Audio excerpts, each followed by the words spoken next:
Hello there. I'd like to show you a wall thickness calculator for the ASME B31.3 process piping specification. This calculator comprises of two parts. The diameter that you're working on, you set the diameter, and for that diameter on the top here you get a summary of all the schedules, different walls, your margin, which is an important number, your maximum pressure that it can see, and the water hammer component for the flow that you've entered, and the different celerity values. As the wall thickness goes up, the celerity increases. So I've selected water here. I've got a Bolt modulus and a Young's modulus for the steel pipe.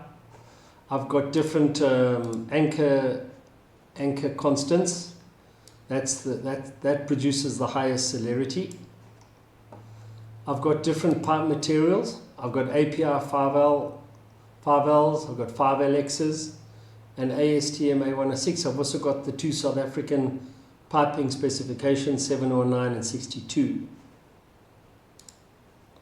The whole thing with the B31.3 code is it works on the allowable stress, which varies for temperature.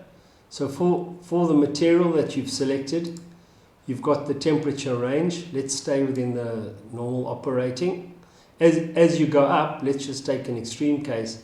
Have a look at the allowable stress. It should come down 50.98 as opposed to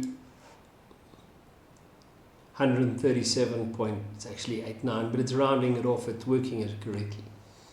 Then we choose a diameter. I'll stick with what we got. I'll choose, let's work with schedule 40. You can see here I've got for this example, I've got a corrosion allowance of 1.36 millimeters and I've got a 15 bar margin. If I reduce that to 10 bar, my corrosion allowance goes up. Let's solve for margin. Let's just make that an output.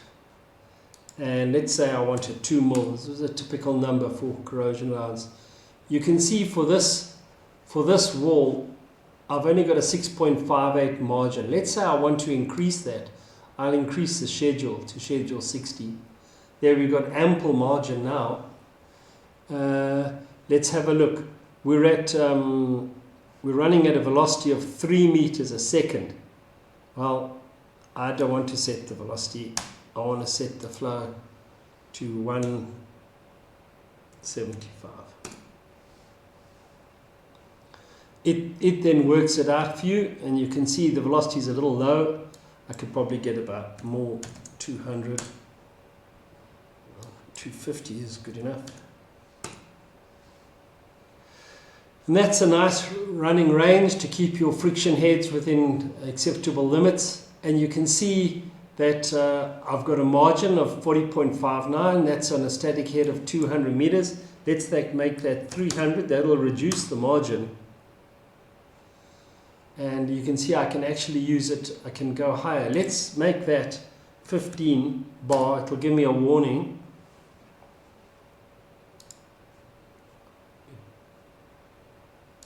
Let's take that to, there we go, there's my warning. Let's just make that an output. You can see for a 15 bar margin, I've got 461 meters head, and that is a nice design. So you can do, that is how you can sort what you need using this application. It's back solvable. I can alter units. I can got the different units here if you're more comfortable imperial or metric. On the side here, I've got this is the wall thickness broken up into the different components, which is quite nice. And here you've got you've got your static head eating into the pressure. You've got your combined. There's your allowable. Your static plus dynamic must always be less than your allowable. I hope you've enjoyed this and consider using this application. Thanks for your attention. Bye-bye.